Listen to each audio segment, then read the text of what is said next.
Okay, looks like we're live. Yep, here we go. Okay. Perfect. Harmonizing Journey to Realignment. Uh, Foundation Series. Mastery of Keylonta. Episode 4, I think.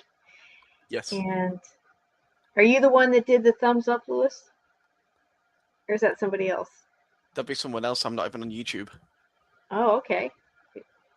I wonder if that's Mateo. Mateo. Alrighty. Sorry guys, we were in the background trying to get some technical issues figured out. There we go. Okay.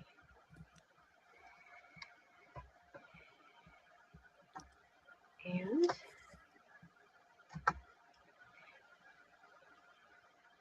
welcome. Everyone who decided to take the plunge into understanding who we are as spiritual beings living out the mechanics of manifestation of Keylonta.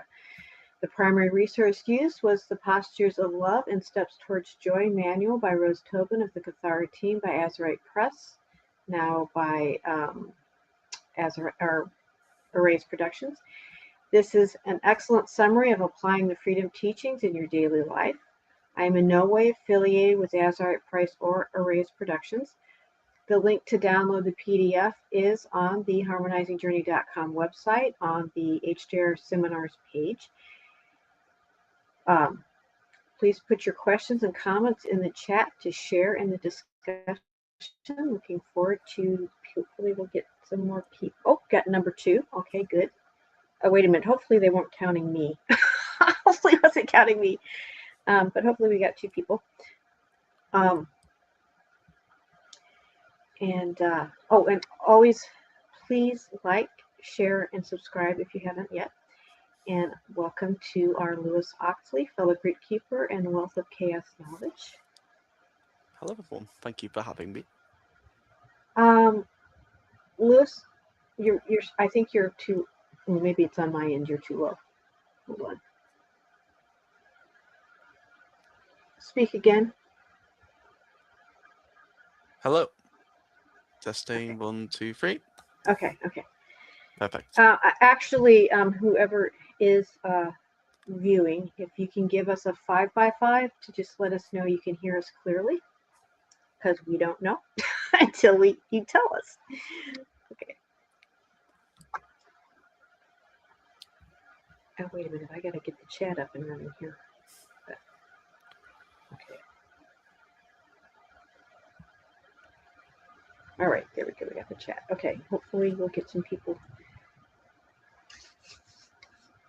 Okay. The family tree of consciousness, which is whenever I'm referencing your clan family, basically I'm referencing your family tree of consciousness.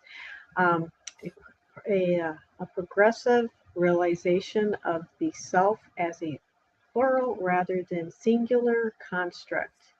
And it's pages 12 through 14 we'll be going over today. It's out of the PDF. And we looked at this last month with the introduction to Keylonta, just showing this again, the Stairway to Heaven map, and our Veka system. We have a consciousness on each of these, just looking at the first 4 shields and Hova bodies, each with 3 signets and correspondence by Cathara centers.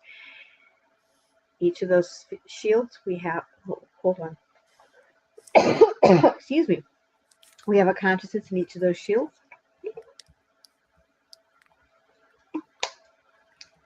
And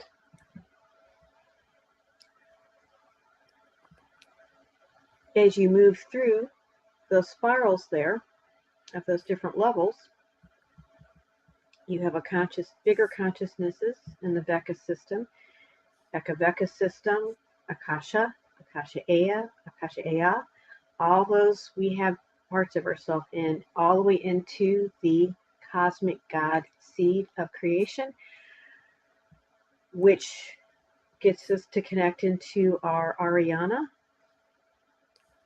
the Christ star from which we all came from originally. How they all interplay energy lines and energy centers and the conscious mind of the eternal, all that is, that we are. Okay. And just again stressing the Crystal Lake Council, the ultimate expression of divine love. So again, the previous page we were on, that the cosmic God seed Akasha Ea, showing that diagram, has the Cathara grid structure. And so there's energetic spheres. And we've looked at the Merkaba structure, well, with their spirals and spins and how that interface different spins and gets spheres within spheres. So the center is always connects into the 13th pillar of the Manu, of the core of who we are, is the all that is, Aya. And that creates the Kristalla monad. And then that pictures out around to the Manet of the Cathara grid structure, which is the light body structure, the manifest structure around, first manifest in the mind, and then it eventually downsteps and crystallizes to what we see here. And then you have the Manu force around it, the form constant holding the whole identity together. And then we have our Rishi pillars, so the Rishi God seed core, the blue in the center, that's the monad, the Manu, center in the point, create, comes back in, back out, back in, and eventually creates the step down to the 3. And if you look at the, again, at the cosmic God seed Akasha Ea, it talks about the C equals 15 God cells, the R equals 12 Rishi scepter pillars, and those coincide with that step 3, step down 3 fits into the Cathara grid. Every Cathara grid has that structure to it. The minutest, smallest thing of manifest creation, all the way out to universal, many different universal structures. And in all of that, we have a part of ourselves in the very minutest to the very big. Our cells of our body, our conscious being, alive, elemental beings that make up our body. And that makes up, and then we have our bigger parts and working with that, the elements, the air, the trees, the grass. I mean, they all are conscious beings, all interface together, all working to create a holographic reality, or our template. And I always talk about the personal planetary morphogenic template. So it all works together. We are not by ourselves. We are not alone. We are not alone. Okay. Is there anything you want to add to that, Louis, before we move forward? Okay. At 1 minute, the I am of the Aya, and that's on page 12. The feeling of love is the result of the condition of vibrational harmonization, or the co-resonance of consciousness between the lover and the beloved. Expansion into enwonement with God creates the condition of absolute harmonization between the individual consciousness and the God mind, or Aya, right? Or the core, eternal core. A co-resonance of consciousness between God and the individuated manifestation of itself. We're the thinker and we're the doer at the same time. Which is kind of like, huh? But yeah, we are the God of mind and we're the individuation. And again, as we've talked previously, everybody's that way. So nobody's better than anybody else. And nobody needs to puff up their chest and be all, I'm God. So what? Yeah, what's your point? We all are. Anything you want to add with this, Louis, before I move on? No, you're okay.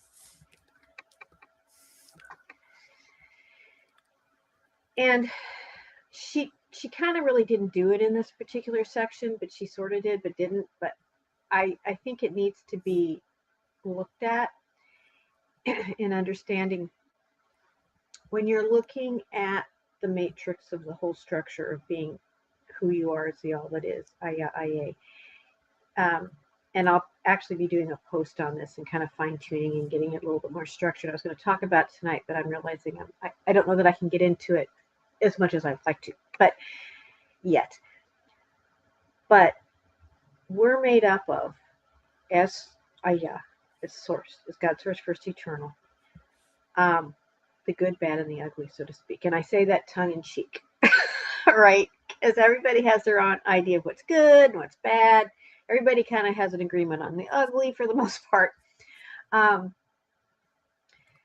But we have, when source created that first, and then brought that breath back in that first seed atom of creation. Yeah. When it breathed out at first, there were so many different realities manifested in its mind, in it, capital I, capital T's mind. And then when it backflowed, returned back in, it was a lot of really good, a lot of not so good, and a lot of really nasty creations. But it was all taken in, digested, and then breathes back out to create more, and it continues that in breath out breath of creation. Every moment we are processing all of it and making in discernment of what's what is. So good would be what's in alignment with who we are as Aya, God source first eternal, and bad would be when we're out in the weeds and misaligned. And the ugly is just the second creation finite mechanics of the Fibonacci 2 torus construct, the phantom matrix, the AI, all that type of mechanics.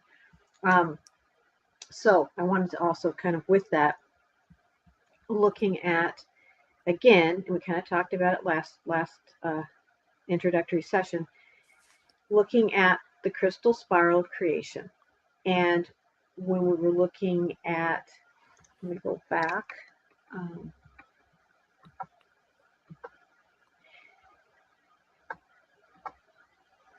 What did I just do? Hold on, it's not working. This structure, where it looks like, in a sense, you're kind of seeing somewhat of a spiral.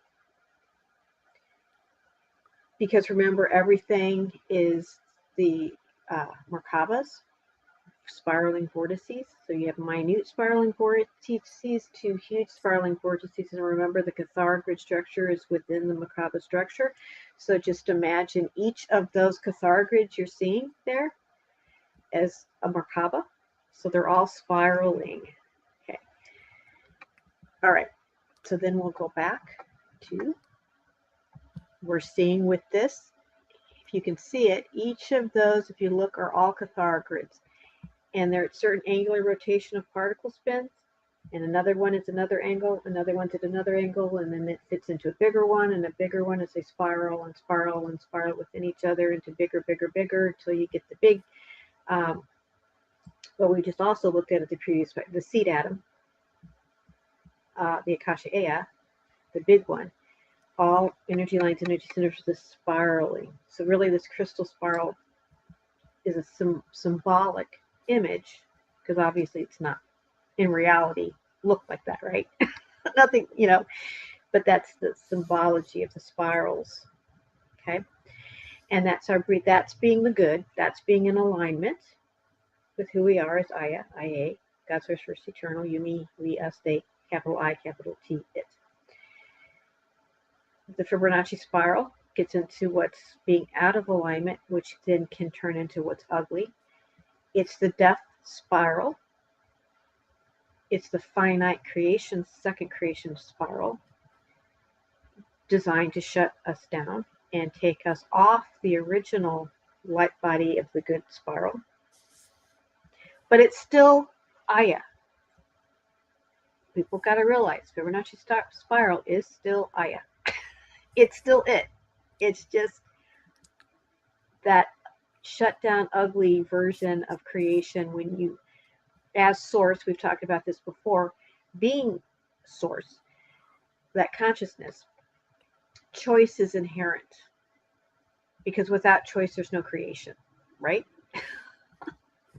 So there's parts that right out from the chute, right out of the gate, chose to go down a dark path just because what the heck? You're an eternal being. You never get it done because you never get it wrong because you never get it done. It's the eternal being that you are. So at some point, hopefully, those ones that decided to go down the darker path, have your magnetic, twisted, reversed path, will realign and come back up. Or they may, and they actually most of the time they do because they fragment and become space dust. Their light body structure fragments and then is taken back up into the core, right? Because up in the core, there's no falling. It's always eternal. It's always alive. It's what, with through the breath and tension and the whole mechanics of this light body structure of creation of Keylonta and Tandria Hura, creating this uh, new paradigm, a different paradigm than being in your eternal core of your being. Anything you want to add to that, Lewis?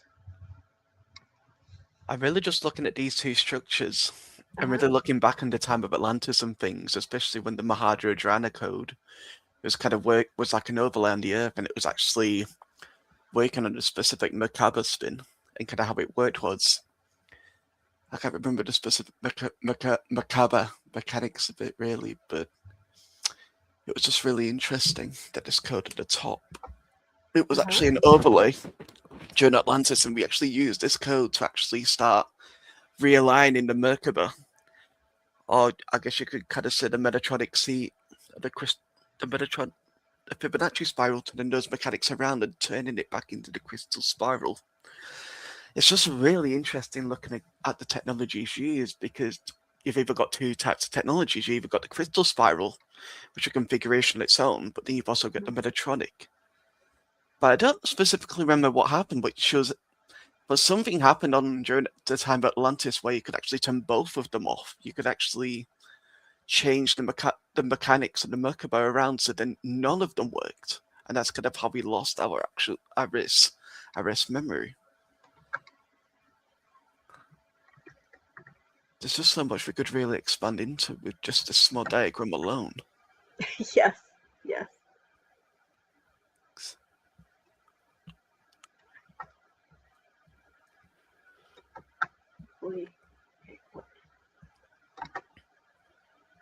So you know the top of the crystal spiral? Where would that be connected into? Would that just be the primal light or sound fields, or would that be connected even higher I into where think it's the even God higher. seed would? I would say the primal light and sound fields are more towards the center. I think this is more probably the Akasha Ea. It's probably the feeling I'm getting is this represents the Akasha Ea. Okay. So this would fit into the when she goes into the bigger maps. Yeah. You would have, but I would say this coincides with the Akasha Ea. So it's completely in line with what the previous images I had. we're still working with the, which is the introductory material. We're still working with the Akasha Ea, the light body structure. Okay, and welcome Shay. Yeah, Shay. Yeah, I haven't seen you in a while. Welcome. And okay. All right. I had to okay. So the reason I'm saying I always say it because there really source is not a male and source is not a female. It's the Manu. It's the androgy. It's both. And it's not a small capital I, not a small T, right? It's big it. And I was watching I was watching this movie the other day. I just put it in there's The Wrinkle in Time. It was actually A Wrinkle in Time from a few years back. And it was kind of spooky because it was really spot on in a lot of ways. And there was this creature that was called It, and you had to align with it. And it was this big brain. It was very Ahrimanic. If you follow me long enough when I talk about the Ahrimanic energies, which I got from Steiner's work, Rudolf Steiner's work, and basically the Ahrimanic forces represent. Well, okay, to me, the Ahrimanic forces is when I talk about the Ariana, and the which is also referenced with the Aria. That is that first Christ star from which we all came from when we that huge consciousness that birthed out of the core to become into manifest expression to all the different domains and levels that we're involved with, having to do with what's called the Adashi returns and everything. And the Aria is kind of a pre-sound vibration of creative essence that goes with that. And it's very much a consciousness in my mind that created and formed the downstepping of the multidimensionality of the light body structure. But there was a point it went reversed. It got misaligned, and it kept doing a lot of its functions, which was downstepping, breaking things down into their component parts, and it just keeps doing that. And it's very ingrained in planet Earth. And many esoteric, religious, ancient texts or groups talk about that Ahriman, also known as Satan, ruled the earth plane, ruled your body, ruled the elemental structure, which is part of the net earth. Okay, it's the dysfunctional, and it's how we're experiencing. And Jeshua came in to counter that and to take it. In other words, it was an attempt at actually getting us off the Fibonacci tube torus structure, because Ahriman is part of that as well, finite structures, breaking things down. Coal, it has to do with death, destruction. Science is very Ahrimanic. Actually, words, writing things down becomes Ahrimanic, which kind of sucks. It's a very cold energy. Tribal divisions is an Ahrimanic energy because that's breaking groups down. AI is very Ahrimanic. So this movie was kind of representing that. It was very, people on this planet were very autonotomic. Autonotom. You saying it right? Not thinking for themselves. Everybody was kind of at the same vibration, doing the same thing. There was no variation.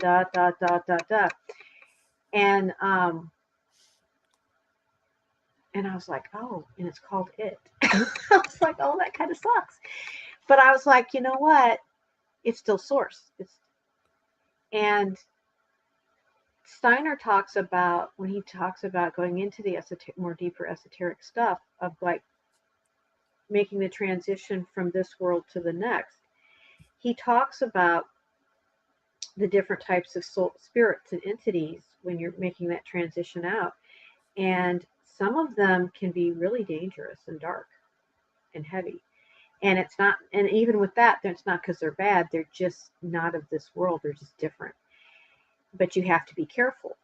And he also talks about the guardian at the gate, so to speak. And there's two guardians at the gate. There's a lower guardian, or guardian of the threshold, guardian of the threshold. There's a lower guardian of the threshold, and there's a higher guardian of the threshold. And the lower guardian of the threshold is built up of your karma, your past lifetimes. And when you go to connect to transition out, if you haven't dealt with your shit, your stuff, the guardian of the threshold can rip you bare, can tear you apart. The disharmonic it, the stuff that we need to clean up. That's part of who we are, and it's part of that original back in, the parts that just chose because they had the choice and they knew they were eternal. They could try and they could experience things being run differently. And so again, we're working to sift and sort. So I just felt like that just needed to be, and to understand that this is something that's innate within your template, innate within what you originally came in with, the good, bad, and the ugly. And every lifetime, every moment, we're working through deciphering as the all that is Aya,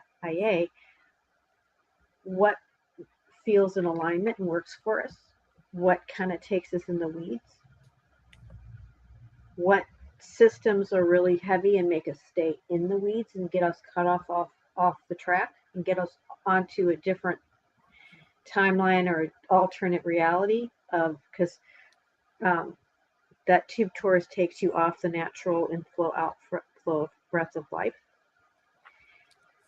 and what keeps you on. And it's all choices, it's all being in alignment, and it is kind of a school in many respects, a playground. It depends on your perspective of how you want to look at it, but it's something that you do have to be always mindful and vigilant of staying in your core and not getting caught up in anger and resentment, poor me or poor that or VVs or all that stuff that's off in the weeds. But what do you need to do to stay back in your core? Is there anything you want to add to that, Lewis? I'd really just like to add just to really embody the virtues, because the virtues are the one thing that the A's and R's, attitudes and responsibilities of mastery, the virtues. Iesha has a lot of really good material on that. The KDDL 2 has an excellent track pack and information to look at how each. I'm sorry, were you going to say more, Lewis? I don't know. I was going to say on that with each virtue core, I think, doesn't it also correspond to a responsibility and attitude as well? And it also corresponds to when we were looking at the matrix and the crystal spiral and how the systems are aligned. They fit as well in how things spiral up. So you have to work through and be in alignment as opposed to off in the weeds with those different virtues. And they eventually, like, there's a 13th and 14th and 15th and probably more, but that's all we've gotten so far of virtues, and each of them represent a domain of consciousness, because it all comes back into the mind, right? And our will, our emotions, and our mental thoughts all working together in alignment together with each of these virtues. Okay. Yeah. Very good, Lewis. So the questions that would be good to be asking is, are you creating mindfully or by default? And again, Shay or whoever else, hopefully, that's just you two people. Please add your thoughts and questions and comments. I would very much like to hear. So, are you creating mindfully or by default? And that is a Abraham Hicks statement that they really focus on. Is what are you the attitudes you have, the thoughts you have, the feelings, the actions you take, are you being mindful? Are you paying attention to how you're feeling? What's going on with you? Being intentional. Or are you just saying, screw it, I don't want to pay attention, blah, blah, blah, I just want to do my thing. That's when you're going by default and you are manifesting crazy shit. I'm upset today. Oh my God, so and so said whatever it was that they said to me. Oh my God, and this person did this, and and the emotional body is just freaking out, and you're running the program thing, and when you're going to by default. Um, are you lining up within the inner core? Again, so are you lining up with the inner core pillar of your being, harmonizing with all your different identities across the dimensional realities of being, right? Because we just went through how you have a part of yourself throughout the crystal spiral of creation. Are you lining up with that? And it's intentional. It's in your internal, eternal core of your being, tuning in, getting into that still space within. Or are you fearful and aligning yourself with other forces for power that are for power and control? Right? Because when we get caught up in fear and anxiety and the bad aspects of things, it makes us vulnerable to the ugly and the disharmonics and the entities that live in the phantom matrix, or some call eighth sphere. If you get into esoterica information, it's a place that's artificial intelligence now, because they talk about the Kasara grid structure, the 12th point, the node or Maharata, interconnects from its node point to the next Kathara or the next level up. If you don't have that connection with that 12th point, you're not connecting to the rest, you're cut off. And when you're not breathing, your molecular structure slowly starts to shut down and compact over a period of time. You lose your memory of who you are. You start feeling finite. When you start feeling finite and dumbed down, you start getting caught up in lack. There's not enough, because you're now only relying on whatever. When you shut yourself off, what energy you had in your template field structure, that's all you have. So that depletes and depletes until you fragment, or you have to vampire off other life forms of energy to try to sustain and maintain. And you have entities that live in that world that created, which is second creation finite mechanics, the tube torus Fibonacci spiral construct is designed to feed, to vampire, as well as eventually it's just going to fragment on itself. It's not a system that can sustain. It's always having to eat, eat, eat from other sources around it. When we talk about the entities involved in that fallen matrix consciousness, would be when we talk about the cabal, the deep state. Can you think of other names, Lewis, besides that? Fatal Eve, White Dragons. Angels, archangels, just very new agey kind of terms that people use, because it's the archangels, they embody this matrix here, and this matrix is compromised, it's shut down, and so that means they've become shut down and they're not functioning, and they're not probably worth praying to. Something else I'd kind of like to add is probably questions of discernment, because there's going to be a lot of people, there's going to be a lot of beings, as you said, that are going to be asking a lot of things of you. And it's really just important to ask the right kind of questions and have these questions for discernment. I think it was Rose Tobin that used to kind of ask this specific question. What is this individual, this identity? Where is it asking me to put my power? And once you really ask that kind of question, if they can't answer it, then you know the choice that you need to make ultimately. And when you're interacting with particular groups or people, do you feel like energized afterwards, or do you feel drained? Or did you say that? I can't remember you said that. That's an indication. If you're feeling drained and you feel bad about it, oh my God, I feel so drained. I don't know why I feel drained. They seem so nice. If you feel drained, it's a red flag. It's a huge red flag. If they're either boosting you up like you're the greatest thing since sliced bread, that's a red flag.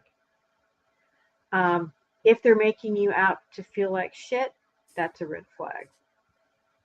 If they're treating you equally and feel really good, and they're just positive and nice, warm people, and you feel good and inspired and energized, feeling really good, then they're probably a group that you want to take part with. If they're people that make you have to make a choice between whether or not the people that make you make a choice, if you go with me, you can't go with them. That's a red flag. Anything else on my missing list? I think. Yeah, I think we did. No. Okay.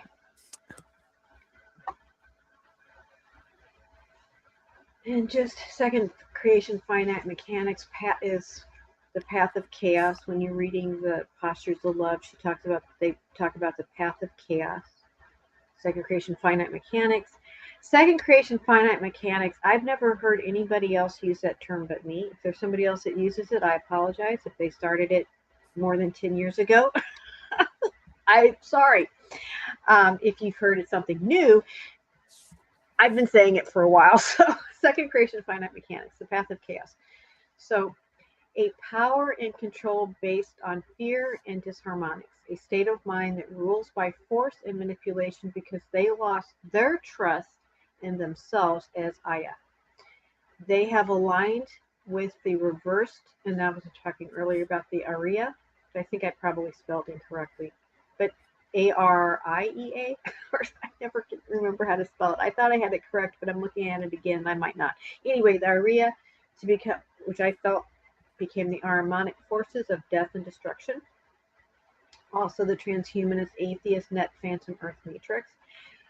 Luciferic, is also reversed and dark and has its issues.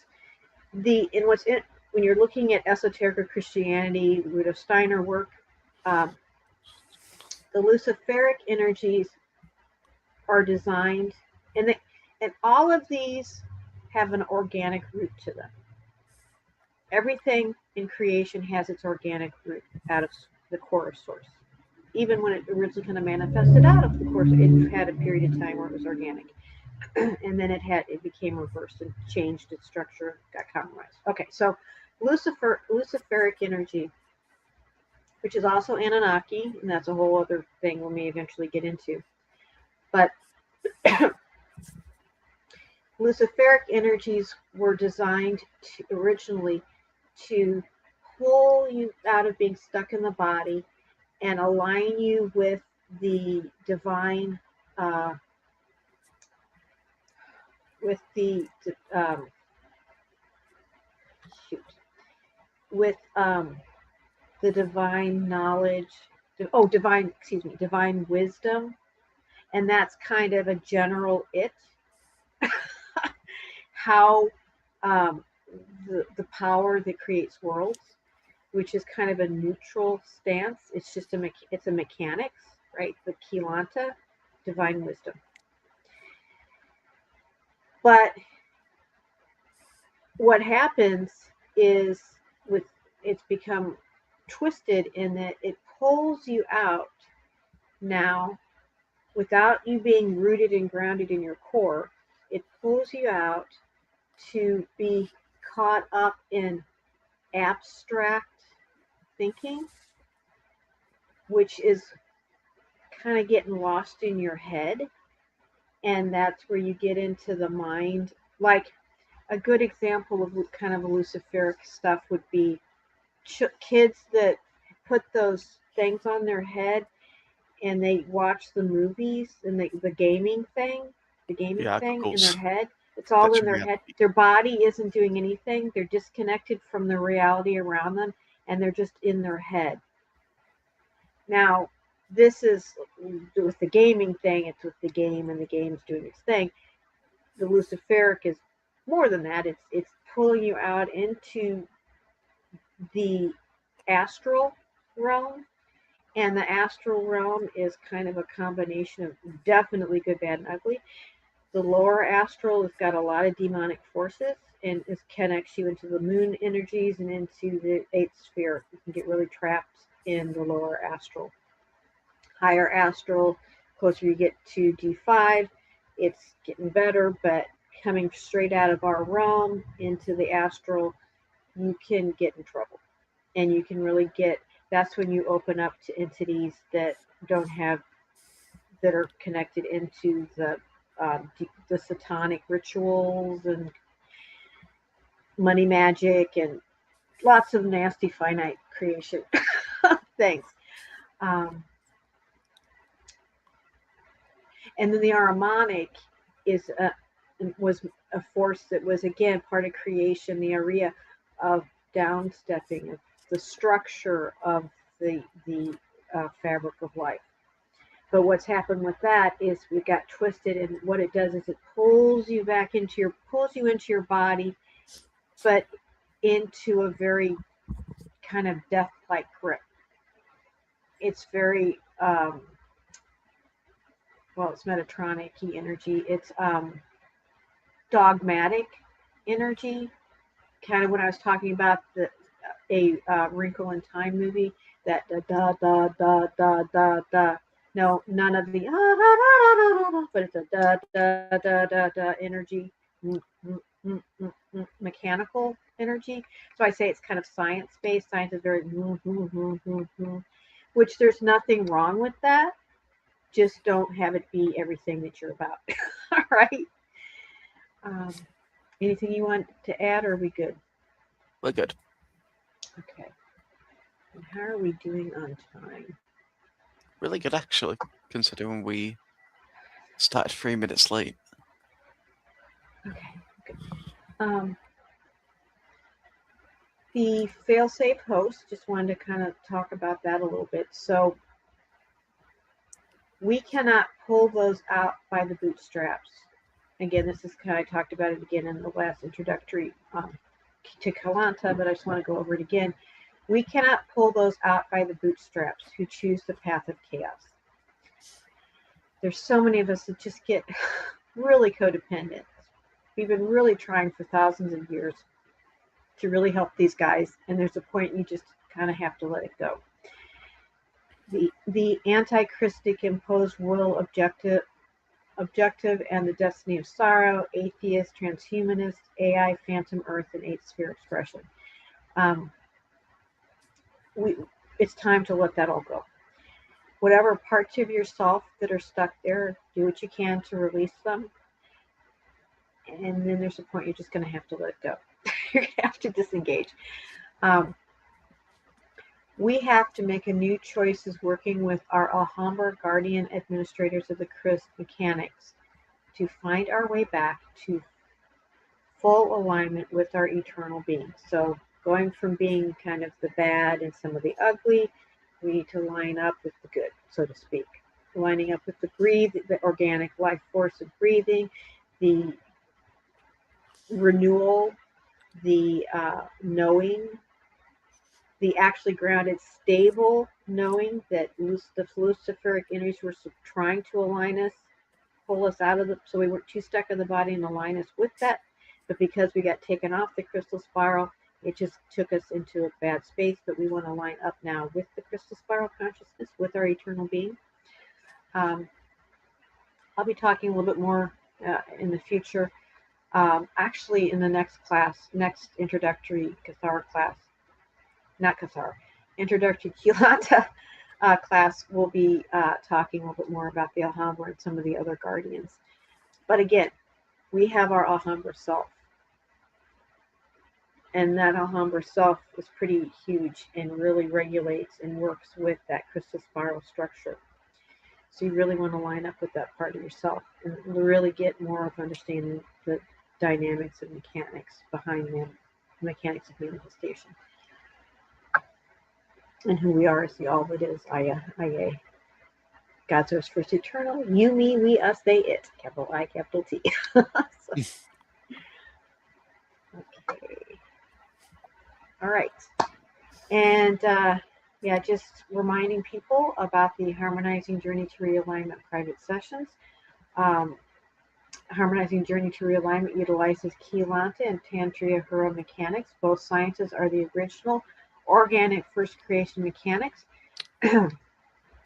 The mechanics works with the organic light body and plasma spirit body structure to bring you back to your organic first creation mechanics. Excuse me. Of the eternal domain of the all that is, Aya. The technology realigns the artificial finite second creation Fibonacci tube torus net earth program back with its natural perpetually renewing organic ascension new earth expression. Again, I like how I do things, and again, I utilize Iesha, Arrays Productions, technology, information, KDVLs, all her work with my own guardian team, personal Alhambra team, and have created this harmonizing journey to realignment sessions process. But if you know, hey, this doesn't line up for you, you can go straight. And Lewis has he's got this has a link for his Telegram group channel to get a lot of the older Keylontic science videos and stuff, technical. So you can go at it that. Excuse me. You can go at it that way. So yeah. And again, you may be somebody that's done a lot of work in past lifetimes and just know how to just meditate and tune in and align. And just need to know kind of where to go when you align. So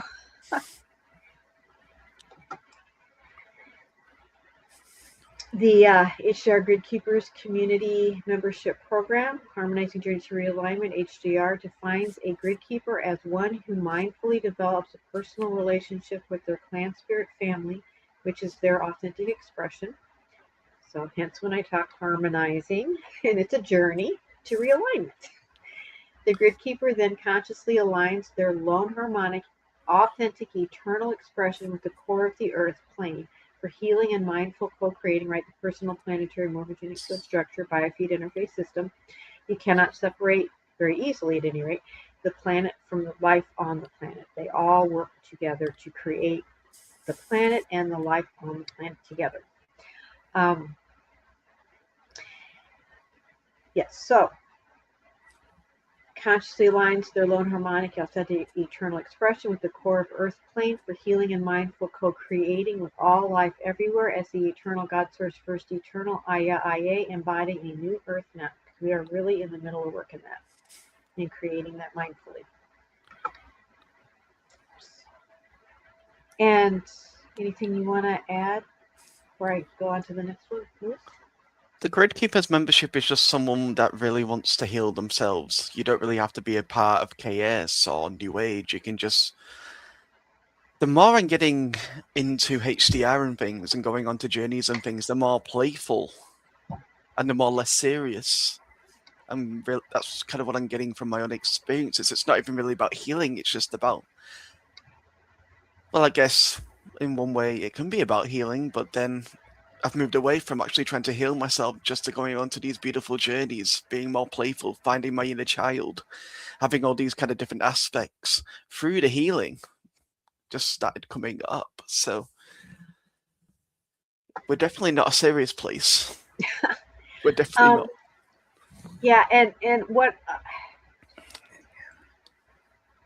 there, and that reminds me. And okay, so there's the main core group that's been at it for a while, and then new people coming in there's on the website itself, there's journeys you go through and everything, and discussions and stuff you can catch up, get caught up on.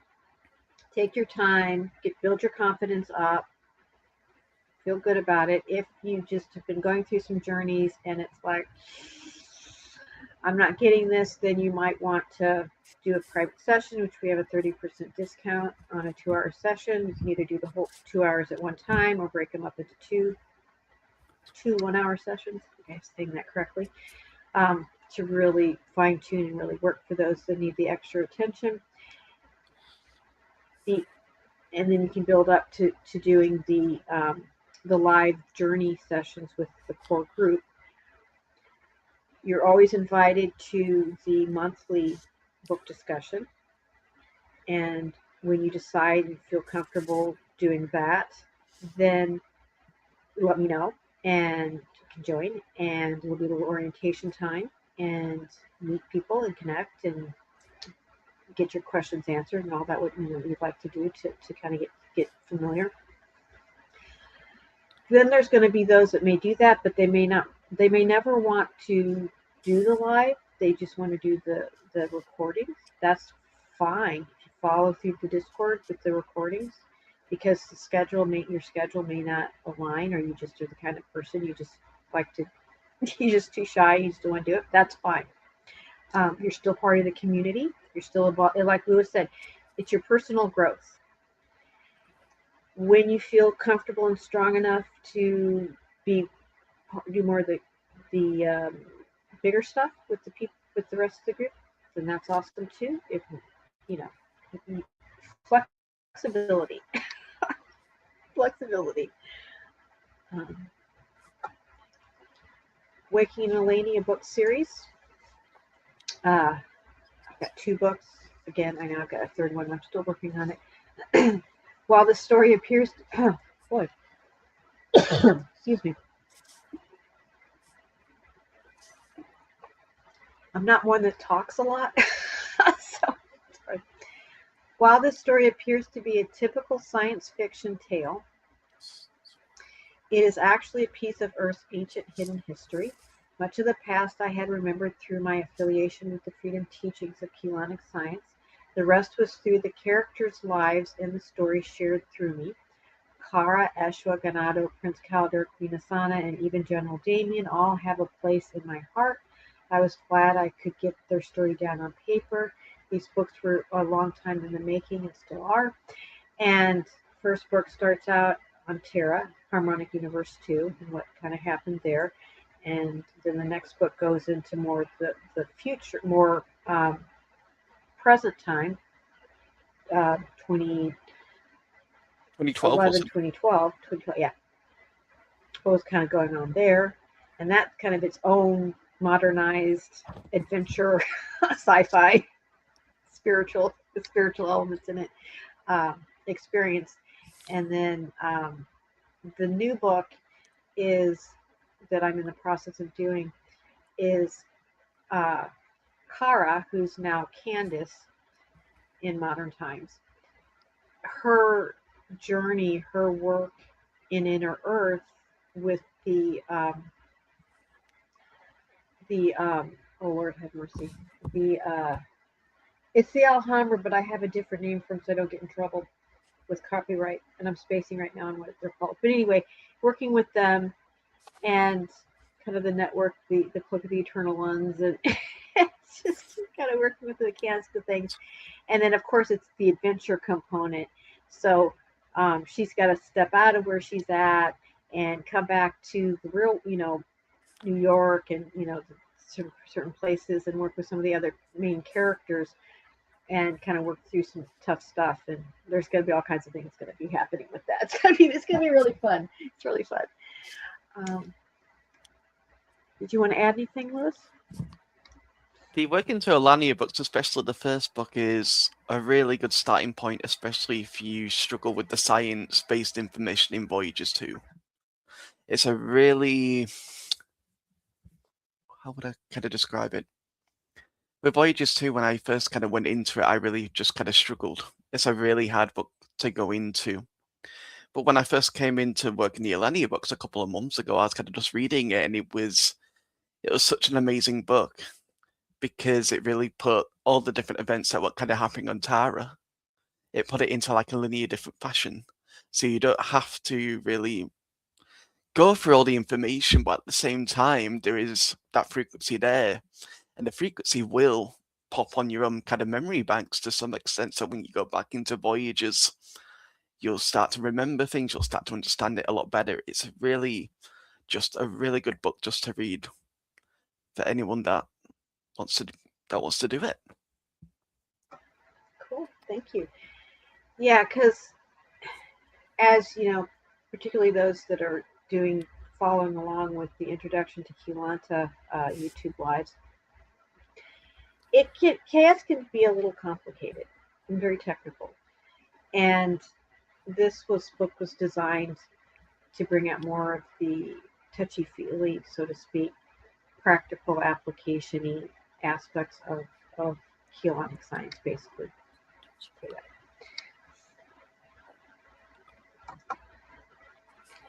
And the schedule for moving forward. So, Introduction to Keylonta, Episode 5, on Tuesday, February 10th, 8 p.m. EST. We will discuss the world of the Council domains, pages 76 through 81 of the Elements of Discovery.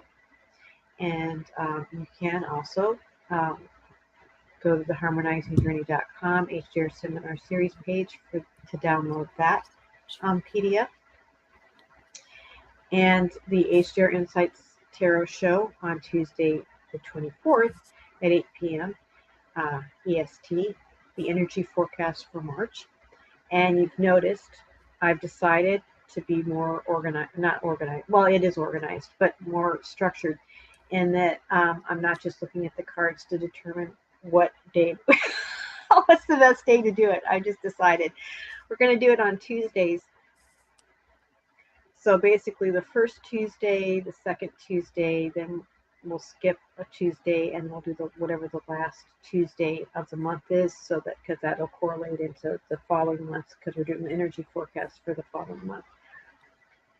So yes, it should be pretty easy to follow. 8 p.m. on a Tuesday, most Tuesdays. So there could be a little bit more order. And did you want to say anything a little bit about what you felt about the HDR Insights Tarot Show that we did the other day? I really enjoyed it.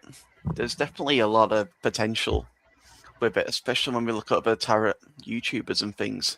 We're always kind of looking for suggestions and things. Perhaps you have a specific spread or something that you'd like us to do, or again, feedback. We really just want to. Exactly. Something I'd like to add, just as a last message, is consistency is really the key with this work. Because when I first started with HCR in KD, I didn't or even just chaos in general, I really struggled because I had so many people around me that were so advanced and so amazing, and they were seeing all these different experiences, and I wasn't really feeling any of it. And I kind of felt really bad. I felt very kind of self-conscious, and I'm sure a lot of these newer people are kind of feeling the same way because they might not be feeling things. And that's okay. Consistency is really the key. You just have to really keep at this work. Don't let the shadow tell you that you shouldn't be doing this, because this work doesn't just appear for anyone. It's activated, and it's supposed to, and if you find it, it's for you. Ultimately, it's for you. And the more that you do these journeys, and kind of what I'm finding is the more I do some of Katie's older journeys, the first time I might see maybe 1-2 different things, then I'll do it again a week later, more comes through, and the whole experience just kind of expands and expands and expands. So at least for me, consistency is the key for this work. You just need to have the confidence, and you need to have the bravery, because I mean, ultimately, this material is very, very scary. It is. Especially when you think about it, we had the cell activation cycle in 2000, and what they were saying was we only have 12 years to get this done. And not even that, if you go into some of the portions of the work, the Ekafel, the Ekaveka, everything started falling, and it's just absolute chaos, which you lived through anyway, because you went through all of that. So I'm sure you kind of know, and you can probably bring a lot of your personal experiences and things going to these workshops and really living the chaos experience. You really do bring a whole other perspective to the work. Oh yeah, I do miss going to her having the live workshops. That was awesome, being able to connect with everybody. And that was really helpful actually when you're able to physically be around the people doing the work, because you see a lot of the people are just like you, and you might even see that there's people that you're more knowledgeable and able to hold the information than they are, and then you'll have those ones that are even better than you are, and you just kind of fit right in. And I remember one time I walked into the hotel, and there was a bunch of people in it, and I could just tell who was a KSer. They just held, there's just a certain energy about them. And I'd look at them. You're here for the, workshop, aren't you? Yes. Thought so. Yeah. Yeah. Thank you, Lewis. No problem. And thank you for everybody for watching. I think we lost Shay a little bit ago, because it's just showing one person now, and I think it's me because I am on YouTube. But thank you for the people in the future watching. And it's really helpful when you guys can like the video, especially the way YouTube works. This video is going to get lost in the mix of thousands of workshops or thousands of videos. That like makes a difference. Sharing makes a huge difference, particularly since, I have a handful basically of followers, not a lot of people. When you share, anybody share on your page, on your Facebook or Telegram or Instagram, or whatever your social media platform is, when you share and talk about it, that really makes a humongous difference. Huge difference. Not for the person you shared it to, for your people that watch your material, they get a gift and I get a gift. It's huge. Subscribing is huge. Hitting the notification button when you do subscribe is huge. Makes a really big difference. I'm also not monetized by YouTube. So donations are greatly appreciated. There's a donation link in the description, as well as a link for the private sessions, and the Grid Keepers did become subscribed and become a member of the Grid Keepers community, and as well as also Lewis's Telegram group for if you want to get the older material. One thing with the workshop boards, I've recently added all the 3 erase production techniques at the top, so I always recommend that you do those journeys first, at least get some level of protection in, then go into the actual freedom teachings. Okay. Would you like me to explain why? Go ahead. So when we go into the Silver Sea journey, so originally what happened was Iisha really talked about the concept that we've got an F factor and a K factor. To put it into simple terms, we've got both Christic coding and fatally fallen kind of coding, or reverse violet coding. So when we do the freedom teachings, and when we do flip, and when we do light body activations, flame body, all these different levels of activation, what will tend to happen is when we do it, it'll activate the good parts of us, but it also activate the fallen parts of us. So at least do the Seed Adam journey, because when we do the Seed Adam journey, it at least stops those fallen codings from turning on. So thank you. And when you do the Harmonizing journey introductory session and you line up into your, I call it the pod space consciousness, but it's your Mashayahana prayer salon that has to do with your plasma body, your spirit body, your becoming an Adashi adept. that's one who, when we're talking about this spiral of, you know, the stairway to heaven thing, it's moving through that. The Adashi moves up and down that spiral.